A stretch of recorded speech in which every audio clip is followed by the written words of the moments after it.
Unang-una, nakikita po ng lahat ng Tawi-Tawi, the whole of government ay nandito. Si Presidente Ferdinand R. Marcos Jr., yung kabinete niya, at almost 100 members of the 19th Congress ay present. Miskin naka-adjourn tayo ng CNDA para makita natin ang magandang implementasyon ng itong programa ng lahat ng departamento at ahensya. Kaya naging saksi po kami dito sa magandang sinasabing implementasyon ng legislation. Speaker, bakit po rito sa Tawi-Tawi? Meron po bang significance? Bakit po dito ginawa sa Tawi-Tawi ang BPSF po? Hindi lang Batanes hanggang Holo, hanggang Tawi-Tawi. Ibig sabihin, yung buong Pilipinas ay makocover dito sa itong programa na to.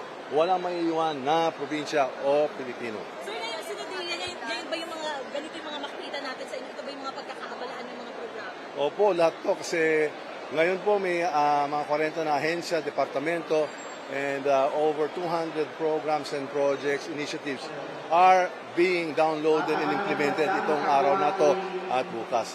At hanggang, hindi lang dito sa hanggang Turtle Islands, the southernmost islands in the Philippines. Sir, bilang state of calamity, nananatili pa rin state of, under state of calamity. Yung BARM.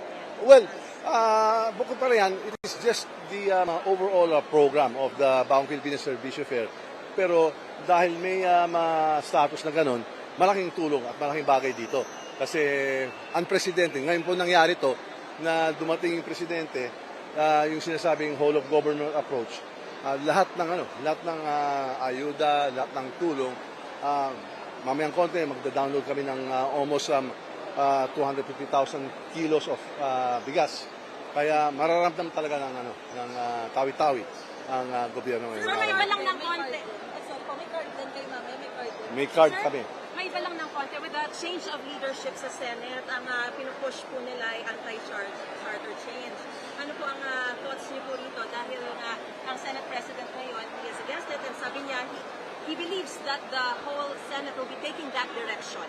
Well, tingnan natin kasi hindi kami pa nag-uusap, hindi kami pa nag-meeting. But yung hangarin lang po ng House ay economic reforms and economic amendments para yung buong Pilipinas, an all-inclusive economy, ay makakabenepisyo sa lahat ng taong bayan. Makikipag-usap po kayo. Opo, makikipag-usap kami. Sa House, ang dami yung tinapos sa mga panukalang batas. Opo, 100%, 100%. Ilang bills lahat yung sir?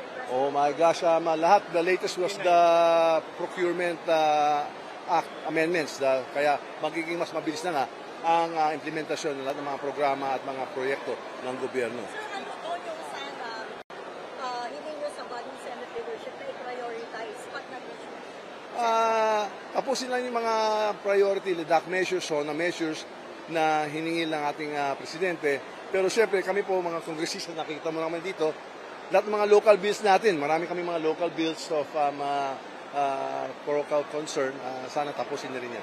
Speaker, of course, marami pong mga bills of isa po dito, yung divorce bill. What's your reaction po sa pagpasa ng divorce bill sa third reading po? Well, it was close, but it was a conscience vote. Thank you. Salamat. Sir, meron ba kayo nakikita challenges under Senate President Jesus Escudero? Specifically kasi may mga issues na hindi magkatugma yung posisyon natin. Yan ang pinakamaganda sa demokrasya. Lahat yan pwede pag-usapan, ipupulong-pulong natin, makukokus tayo. Pero we're always confident kasi lahat po kami, keso sa Kongreso, keso sa Senado, basta serbisyo sa Pilipino ang hangarin natin. Yung 9 na minority, apparently minority, hindi ba magiging challenge as far as ang executive? Kami po sa House, we look forward to challenges. At we always enjoy working with our friends in the Senate. Salamat po. Maraming